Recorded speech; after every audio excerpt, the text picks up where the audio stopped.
Please be advised this episode does have content that some may find distressing.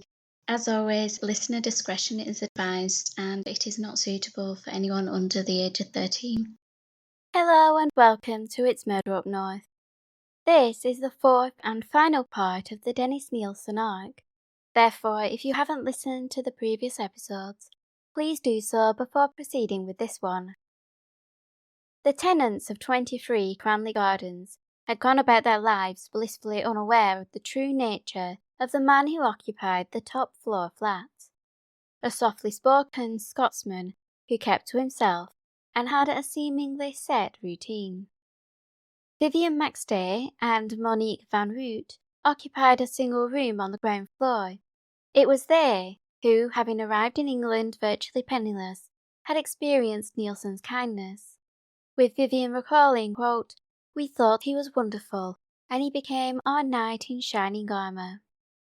The two women had been privy to Nilsen's generous nature, with him loaning them cooking equipment when they first moved in, and had, on at least one occasion, spent time in his flat, enjoying coffee and a chat. The closest they came to seeing a different side to the Scotsman was when Toshimitsu Uzaya had fled from the property on the 31st of December 1982, the noise of which had caused the pair to investigate, but seeing Nilsen on the stairs, they accepted his explanation that he had argued with a friend. After all, they had no reason to suspect he was lying. Also occupying the ground floor was Fiona Bridges and her boyfriend Jim Alcock. They were less familiar with the tenant residing on the top floor, who went to work at 8 a.m. and returned at 5:30 p.m., walked his black and white dog, and his mail was addressed to Des Nilsen. But it wouldn't be long before that name became infamous. Join me as I delve into what led to Dennis Nilsen's arrest and its aftermath.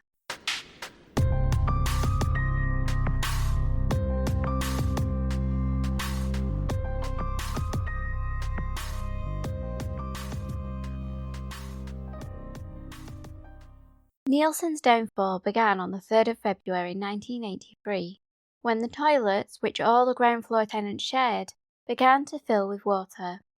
And despite efforts to clear the blockage, nothing seemed to work, as the liquid threatened to spill from the bowl.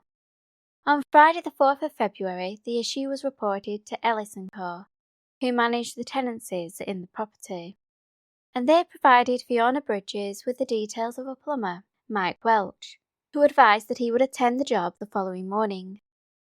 Upon Nilsen's return home from work on that Friday, Fiona approached him to inquire whether he was having any issues with his toilet, to which he responded he wasn't, with her advising him that a plumber would be attending to investigate the problem with the toilets on the ground floor. After this brief exchange, Nilsen proceeded up the narrow stairs to the 3rd story of the property, opening his front door to be greeted by his beloved dog Bleep. But his thoughts were swiftly turned to the body secreted in the wardrobe. Stephen Sinclair had been deceased for roughly 8 days, with the stagnant odour of decay that emitted from a decomposing corpse lingering in the air as Nilsen opened the wardrobe doors, knowing he needed to dispose of the remains. But that evening he only succeeded in removing the head, which he placed into a large pan of water on the stove and set it to boil. As it did so, he attempted to clean the blood which had seeped from the plastic liners he had used to cover the floor and onto the white carpet in the bathroom. Despite his efforts, the stain could not be removed, prompting him to cover it with a brown rug. The rest of the body was wrapped in plastic and placed back into the wardrobe. Nilsen set the pan on the stove to simmer and carried on with his evening as usual, walking Bleep and stopping at a shop for cigarettes and bottles of Bacardi and Coca-Cola before returning to his flat to watch television and drink. At 10:30 the following morning, the plumber Mike Welch attended to the complaint regarding the blocked toilets, but was unable to clear the blockage in a vertical pipe connected to a manhole outside. This prompted him to recommend that they called Dino Rod. Any maintenance work on the property had to be authorised by Ellis & Co, and although they agreed to pay for the work, they could not allow it to proceed until at least Monday the 7th, leaving the tenants on the ground floor with no toilets for at least 2 more days. Yet one occupant had been unaffected by the issue. That was until Jim Alcock left him a note, explaining that they were having a problem with the drains and requesting that although his toilet worked, that Nilsen did not use it. Unbeknownst to Jim, when he left the message on the door of Nilsen's flat, his fellow tenant was concealing a dark secret, which the reserved Scotsman was now forced to contend with, as the fear of his crime being uncovered began to feel like a realistic prospect. 3 men had been murdered within the privacy of his top-floor flat, but unable to dispose of the remains in the same manner he had carried out with his victims at Melrose Avenue, Nilsen resorted to dissecting the bodies, placing some of the body parts in a pot on the stove to separate flesh from bone. Nilsen then proceeded to tip the dissolved flesh down the toilet, while the larger body parts were secreted around the flat. The body of Stephen Sinclair was now his latest problem, and when Nilsen received an unexpected visit from his friend Martin Hunter Craig on Saturday afternoon, his acquaintance was in for a shock when he was greeted by an abrupt and secretive Nilsen who refused to let him into the flat. Martin left the property, having been unsuccessful in gaining entry. He was upset and perturbed by this slight, but in the days that followed he would become aware of the reason why his friend was so evasive. It is believed that Nilsen set about dismembering the rest of Stephen's body on Sunday the 6th of February, separating the body into 3 sections, which he subsequently deposited into plastic bags, with one containing the legs being secreted into a bathroom cupboard, while the rest of the body, including the head, was returned to the wardrobe. Yet Nilsen had become increasingly careless with each murder he had committed, as evidenced by the disposal of a carrier bag containing the entrails of some of his Melrose Avenue victims. He had deposited this near a park, where it was discovered and handed in to the police, who failed to investigate further. Had they done so, they would have found that the contents were human, and could have traced Nilsen via the bloody fingerprint he had left on the bag.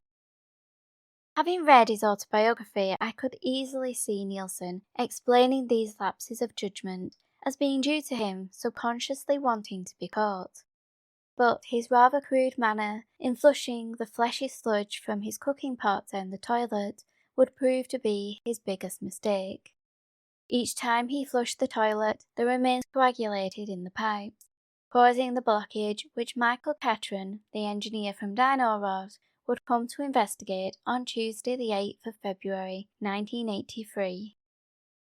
Darkness had already fallen when Michael arrived at Cranley Gardens at 6:15 that evening, and with the light of a torch held by Jim Alcock illuminating the dingy and narrow manhole, Michael descended the iron rungs into the dank sewer. As his feet made contact with the bottom, he became aware of the pungent odour permeating from the pipes, and noted a sludge-like mass. Yet in that din, it was hard for him to determine exactly what he was perceiving. Unable to investigate further due to the lack of light, he opted to conclude his efforts for the night. He was concerned enough, however, to call his supervisor, Gary Wheeler, who agreed to meet Michael at 23 Cranley Gardens the following morning. Nilsen had been present for part of the inspection, with the Dino Rod employee noticing Bleep standing beside her owner. Michael asked whether Nilsen had ever discarded any of her food down the drains, to which he was told no.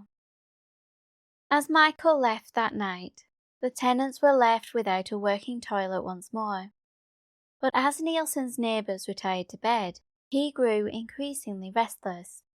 He claimed he was overcome with bouts of intolerable guilt, and a relief that his crimes were finally coming to light. Yet he also made some attempts to continue to conceal his deeds. A letter Nilsen had written and sent to Ellis & Co. on the 8th of February could be perceived as one such attempt to deflect blame away from himself. In the correspondence, Nilsen complained about maintenance issues in the property, including a faulty light in the hallway and the recent plumbing issues. Knowing that the plumber was due to return in the morning, Nilsen made one last futile attempt to prevent his secret from being unearthed. Shortly after midnight, he descended the stairs and ventured out into the freezing February air. Heading to the manhole, he strained to remove the cover, and armed with a torch and a carrier bag, descended into the darkness, intent on removing as much of the sludgy mass as possible.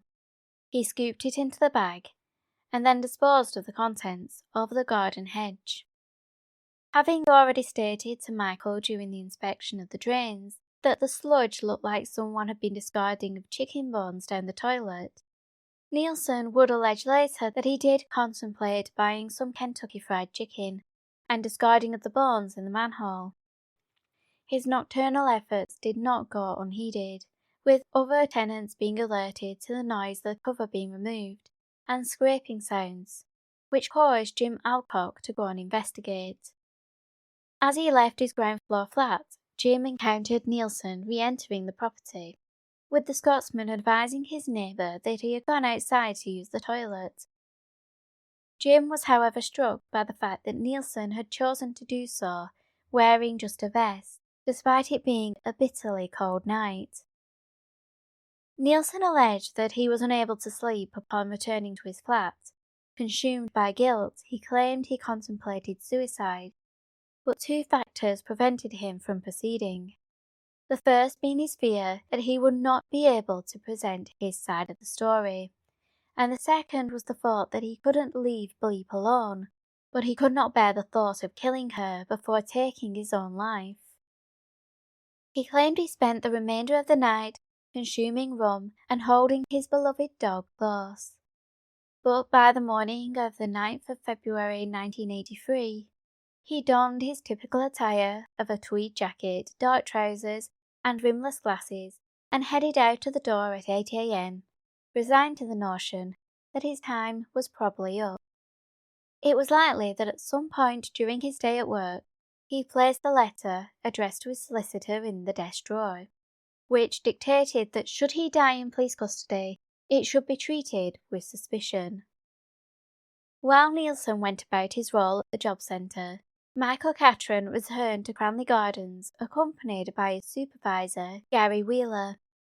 Initially, the former was perturbed that the substance he had discovered seemed to have vanished, noting that it had not rained the night before, and the toilets were not functioning, therefore no water could have flushed the mass away.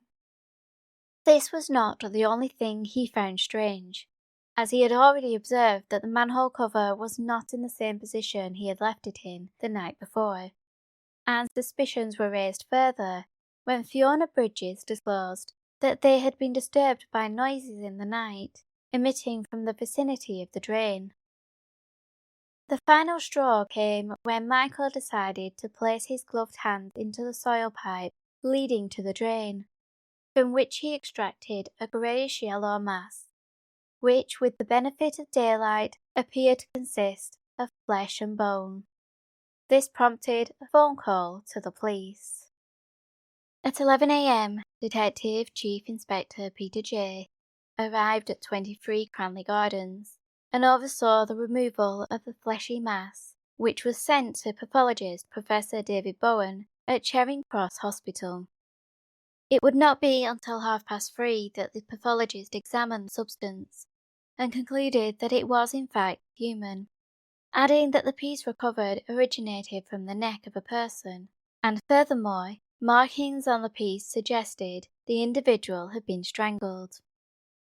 This remarkable happenstance meant that the police were able to start a murder investigation, and having ascertained that the blockage was likely caused from a toilet on one of the upper floors of 23 Cranley Gardens, they were able to quickly rule out the second floor, which was vacant. Therefore, the most likely source was the toilet located in the top floor flat.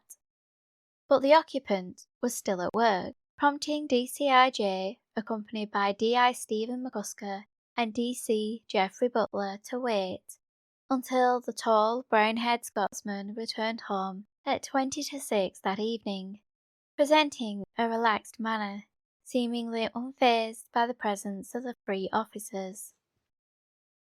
He was greeted by DCIJ, who advised that they had come about the drains, to which Nilsen responded that he didn't know the police dealt with drains, going on to inquire whether the gentleman with the detective, meaning D.I. Stephen McCusker and D.C. Jeffrey Butler, were health inspectors, but he was swiftly corrected on his assumption.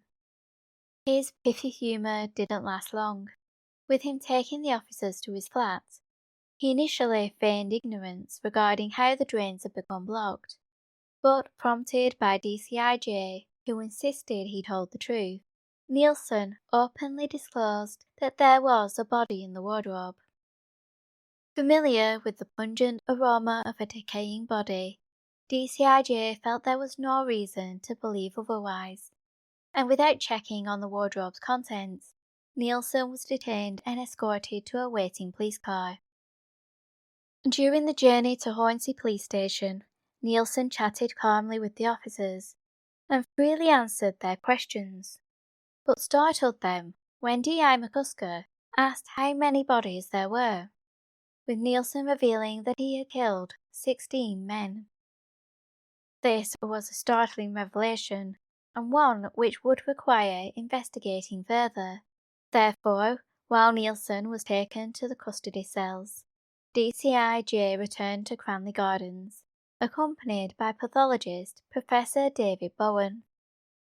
The pair oversaw the removal of 2 black bin bags from the wardrobe, which were subsequently opened at the mortuary by Professor Bowen. During the examination of the first bag, he discovered 4 smaller ones, the first of which contained the left side of a man's chest and left arm, while the second bag contained the right side and arm. The third bag contained a limbless torso, and the fourth had been used to hold various organs, including a heart. Examination of this heart revealed it had been pierced by a knife. This was explained later by Nilsen, who stated that it likely happened during the dissection process. Having concluded his examination of the contents of the first black bag, Professor Bowen proceeded to open the second, within which he found 2 skulls, one of which was devoid of flesh, while the other still had remnants of hair and skin attached, suggesting that Nilsen had not completed the boiling process. Nilsen would begin his formal police interviews at 10:45 on the 11th of February 1983. And, to DCIJ's surprise, Nilsen willingly disclosed virtually every detail of his crimes over a series of interviews, in a rather matter-of-fact and unemotional manner. Nilsen claimed later that this was because he knew how police interviews worked, and felt it was only right to focus solely on the facts in a calm and straightforward way.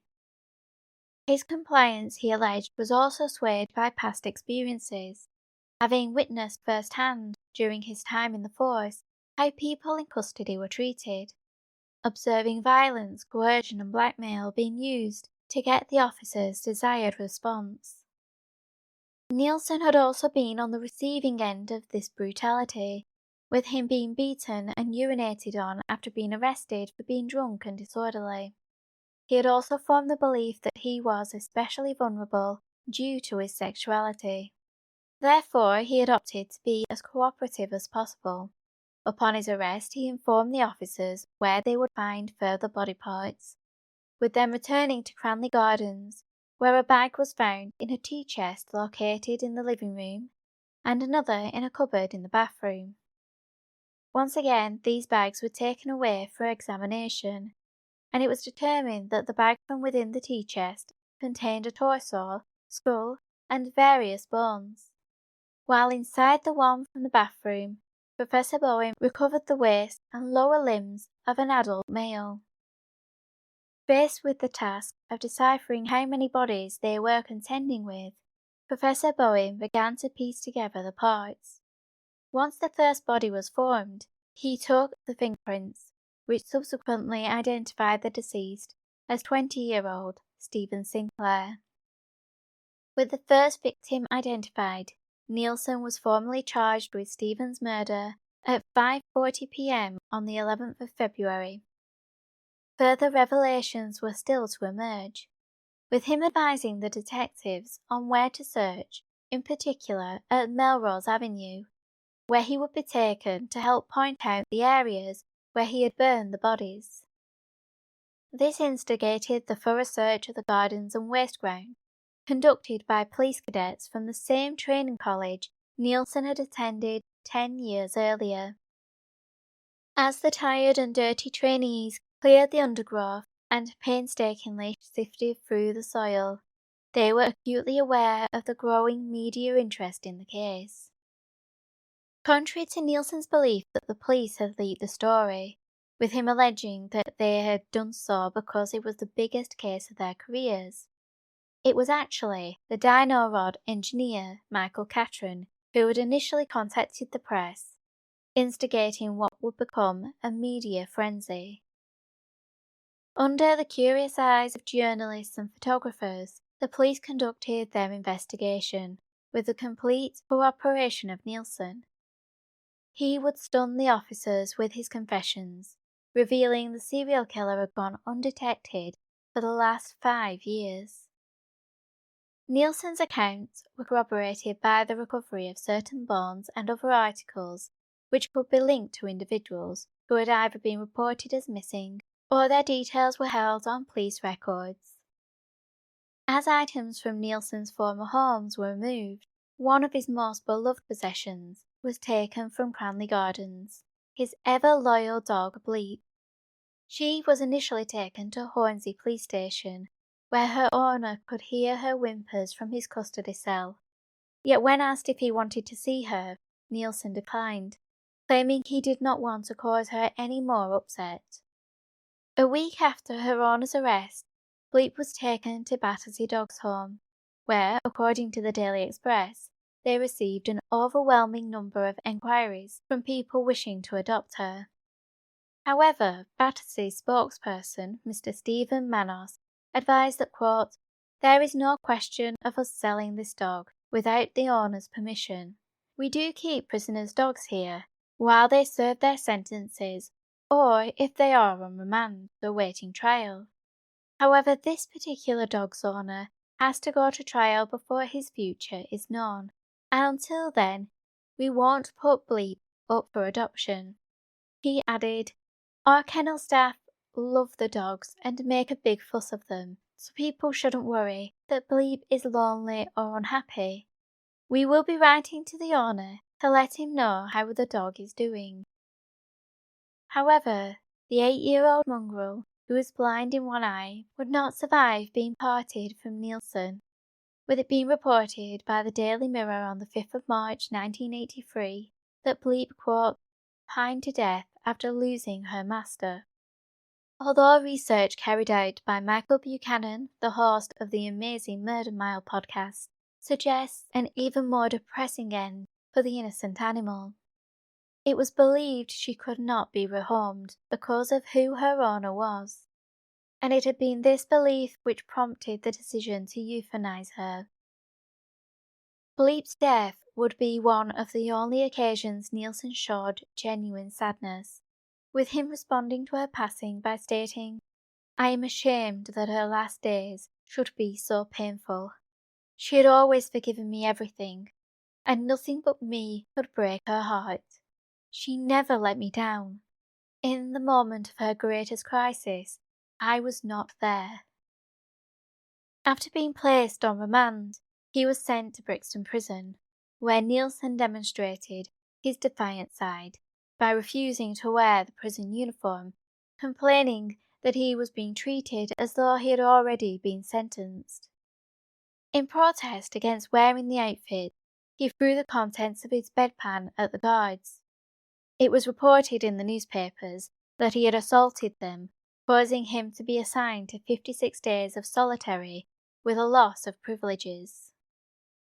Yet Nilsen claimed that After he threw the contents at the guards, he was accosted by several of them, beaten up, stripped, and left in a cell, with it being discovered a couple of years later that he had a skull fracture, which he attributed to the guards assaulting him.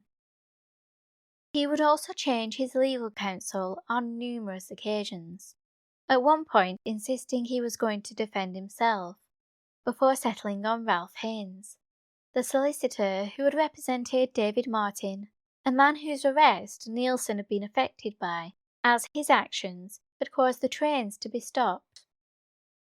The pair had both been remanded to Brixton when Nilsen first saw David, who occupied the cell opposite, admitting in History of a Drowning Boy that he was, quote, paralysed by that vision of perfection. Over the months they formed a close bond, with Nilsen claiming that they became lovers. However, following David being sentenced to 25 years, the pair were permanently separated.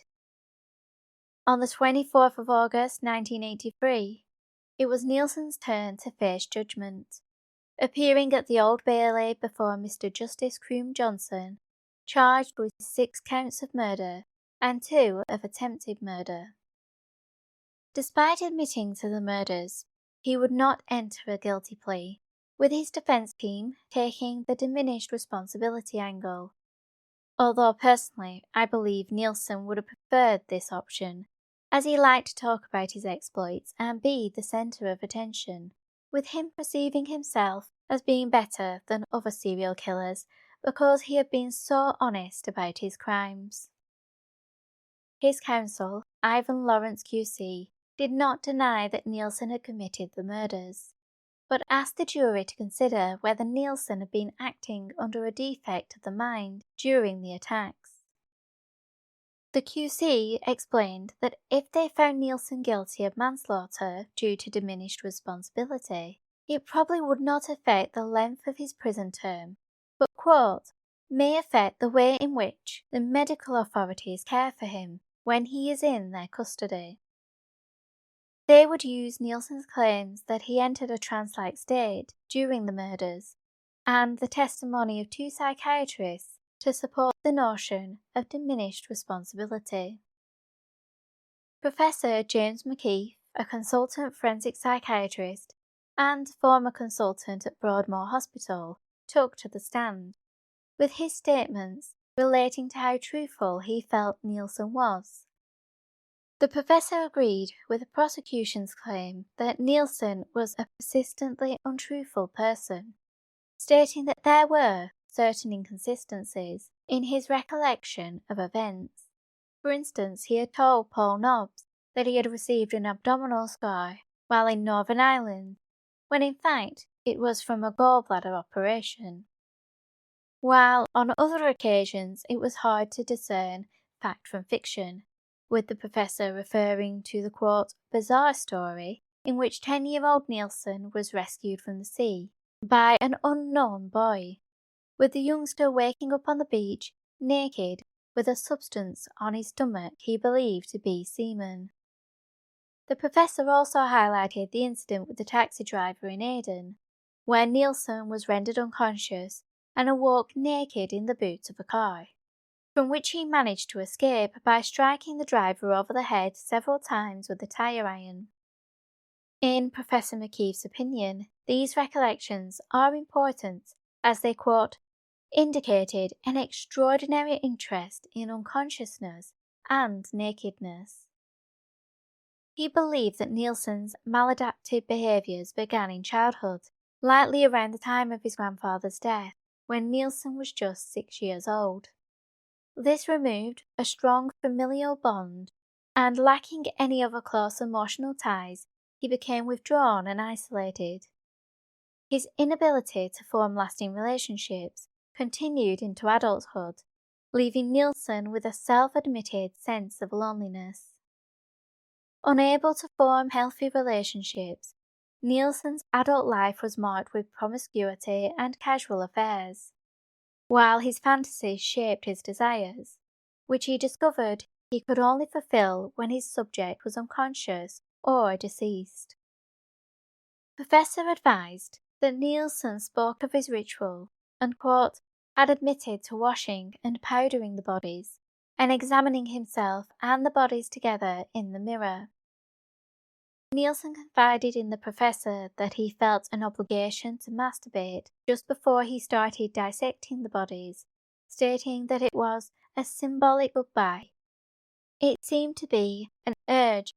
I could not cut them up before I had done it. Despite these proclivities, the professor deemed that the defendant was able to disguise them, stating that he was able to maintain the appearance of normality at work, while at home since 1978 he would be dealing with dreadful problems relating to the disposal of bodies. With regards to Nilsen's personality, Professor McKeith determined that Nilsen was in the upper range of intelligence. He craved attention, was controlling, and had a tendency to be offended by minor humiliations or slights.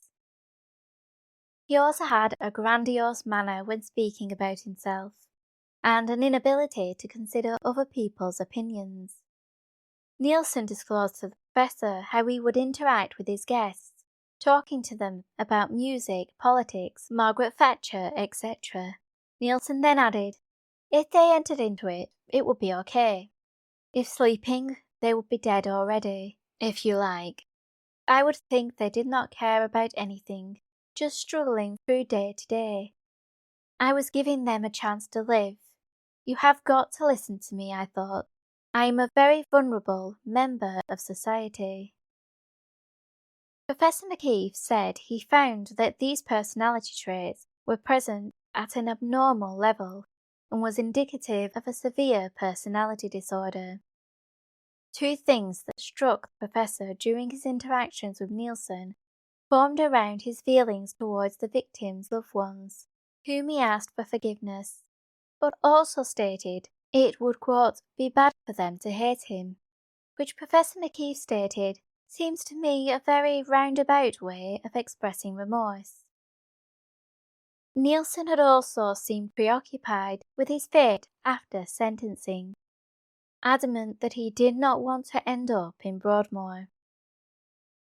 The decision regarding where Nilsen would be placed would be partly determined by the jury, who had the psychologist's expertise to help them make a decision, with Professor McKeith concluding that Nilsen's responsibility was substantially impaired by reason of abnormality of mind on each of the 6 occasions of homicide, adding, I think it impaired his capacity for good judgment or exercise of self-control at these times.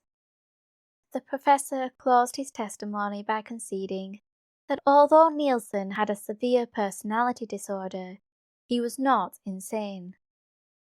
The second psychiatrist, Dr. Patrick Galway, elaborated on Nilsen's inability to form and maintain connections.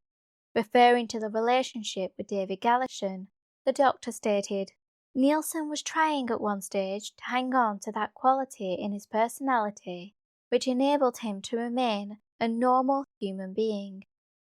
However, the failure of the relationship with David caused him to spiral. Having little to no contact with his family, and being unable to develop any meaningful relationship, Dr. Galway believed that Nilsen began to break down again. He sought a substitute to fulfill his need for companionship. However, he too would conclude that Nilsen was of sound mind. To act as a rebuttal to these experts, the prosecution summoned Paul Borden to testify, with him saying he did not find any signs of the arresting development which Nilsen claimed to suffer during the murders, or any symptoms of a personality disorder. The doctor determined that Nilsen was a manipulative individual, but ultimately he was not insane. Having heard from the experts, alongside the evidence and testimony of the survivors, the jury was sent out to deliberate, returning with a majority verdict of guilty on all charges. Following his sentencing, Nilsen would be sent to Wormwood Scrubs, where he was introduced to the strict and tedious regime of prison life. He also found himself ostracized, with prisoners choosing to avoid him. Yet, according to Nilsen, others sought to feed off his notoriety, which he claimed was what occurred on the 21st of December 1983, when he was attacked while in the exercise yard, causing him to require several stitches to the face. Not wanting to be perceived as a grass, nor give the individual bragging rights, Nilsen refused to name his attacker or press charges. However, the individual had already been spoken to and had claimed he had acted in self-defense.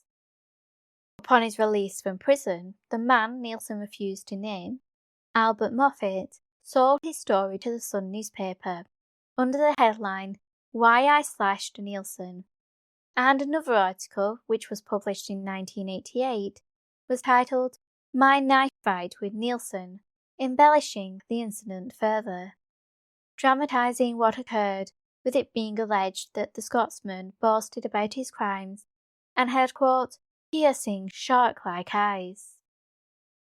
Throughout his time in prison, Nilsen would often write to the newspapers, complaining about the inaccuracies of their stories, but he was rarely taken seriously. In 1984, he would be transferred to Parkhurst Prison, coinciding with the inquest into the death of David Martin, who had passed away in his cell.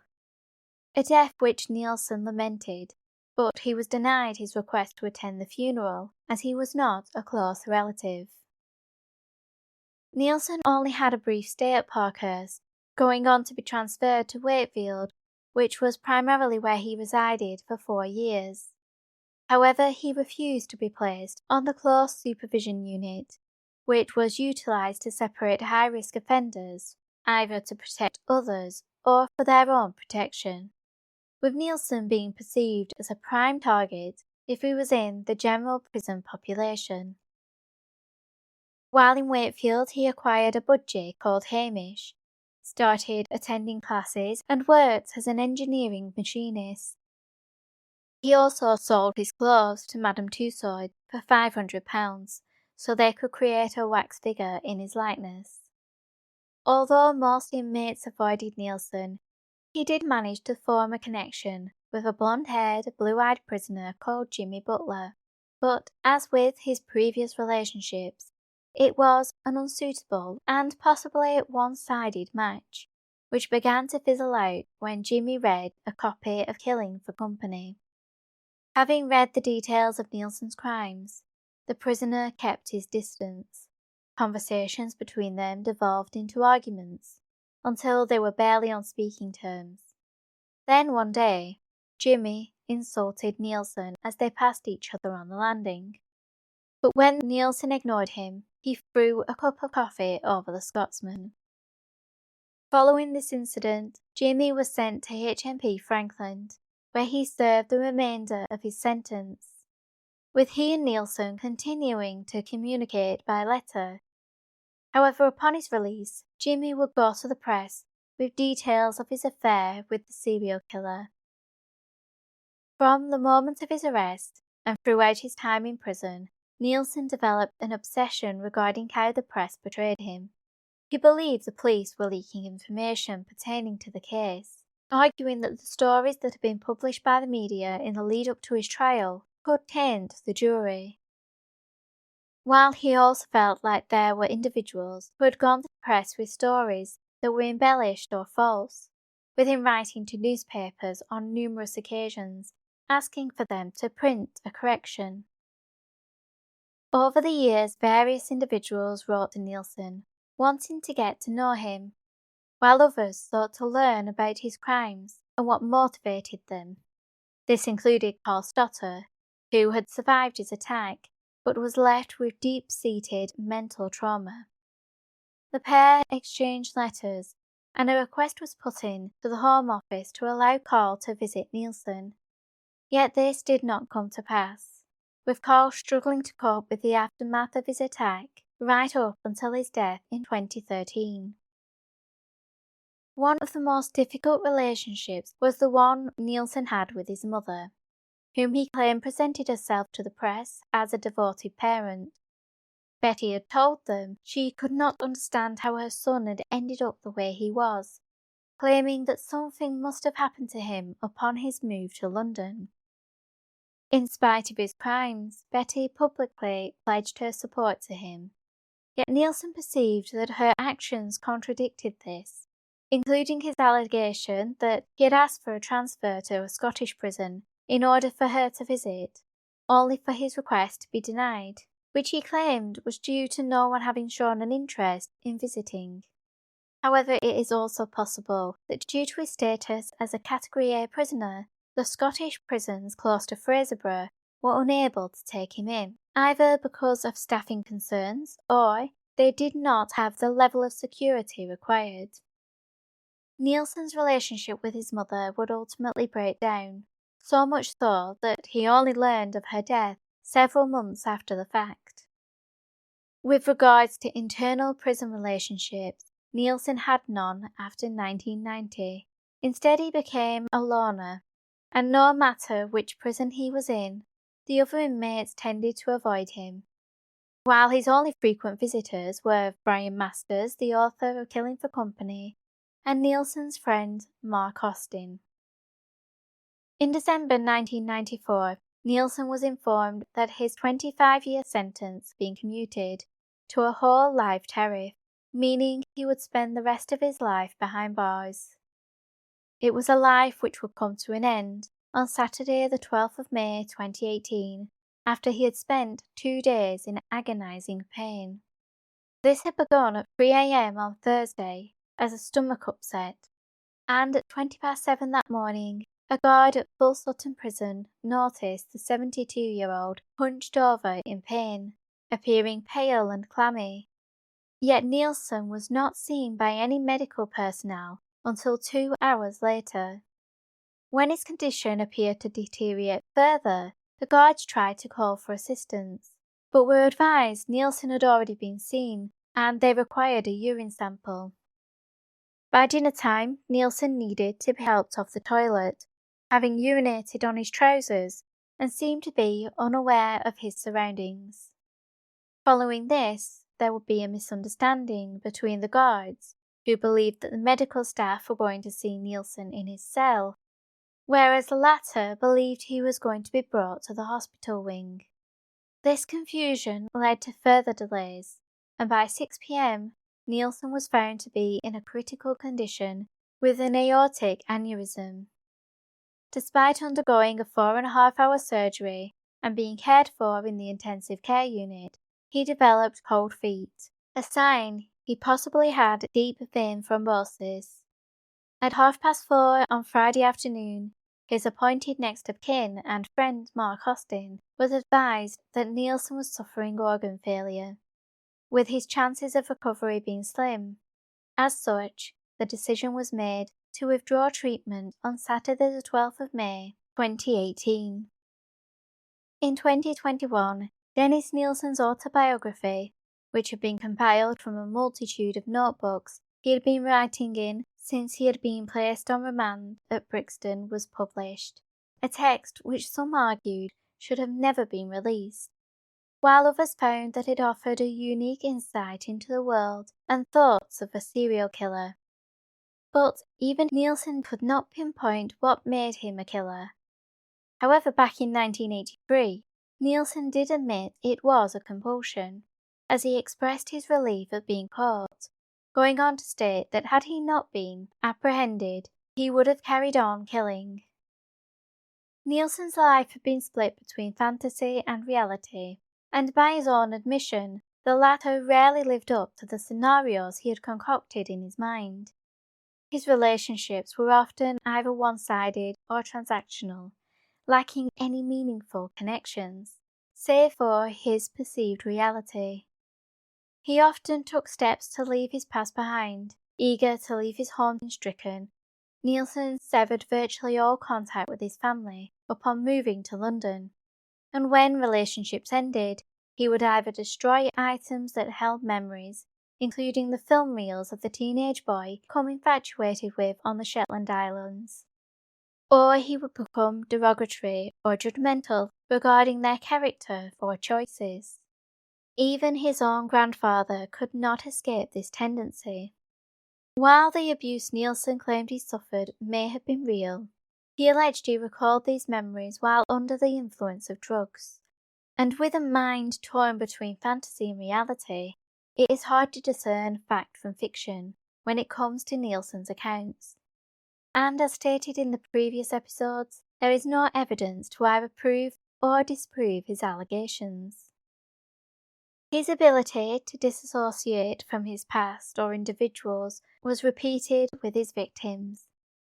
People who initially proved fascinating to him, but in one way or another they would break his fantasy, with Nilsen dreading that by the morning they would walk out of his life. By killing them, they became props through which he could extend his imaginings of a perfect relationship until the novelty wore off and they were discarded. He hoped that by burning the bodies and moving out of 195 Melrose Avenue, he could forget what he had done, but he would claim more lives upon moving to Cranley Gardens. And when his attempts to conceal his last 3 murders failed, his homes were dubbed houses of horrors, and his name became infamous, overshadowing those who really deserved to be remembered. They were Stephen Holmes, Kenneth Ockenden, Martin Duffy, William Sutherland, Malcolm Barlow, John Howlett, Graham Allen, and Stephen Sinclair, alongside those who have not been identified, and the men who walked from the flat, forever scarred by their encounters. Within his autobiography, History of a Drowning Boy, Nilsen discussed his encounters with numerous infamous killers, including the man who will feature in the following episodes, Jeremy Bamber. The pair became acquainted while working in Whitemoor's prison braille shop. The relationship between Bamber and Nilsen was a hostile one, with the pair taking an instant dislike to each other at their first meeting in 2003. Nilsen formed the impression that Bamber was self-centered, materialistic, manipulative, and, quote, full of bluster and charm. And despite Bamber's continued claims of innocence, Nilsen believed that he was guilty of murdering his family. Putting a wedge between them further, Bamber told Nilsen that homosexuality was an abomination, with the pair clashing on another occasion, when Bamber boasted that he had passed a polygraph test, only for Nilsen to state it wasn't proof of his innocence. Nilsen claimed that upon him saying this, he got a momentary glimpse of the true Bamber, whose composed and confident facade slipped, his expression darkened, and he went to headbutt the Scotsman, but regained his composure before their heads connected. Had Nilsen caught sight of the man who had murdered his family, or has there been a miscarriage of justice, leading to Jeremy Bamber being sent to prison for a crime he did not commit? Was the real killer his sister Sheila all along? Join me next time as I explore both sides of the story surrounding the murders at White House Farm. So in the meantime, keep an eye on those shadows.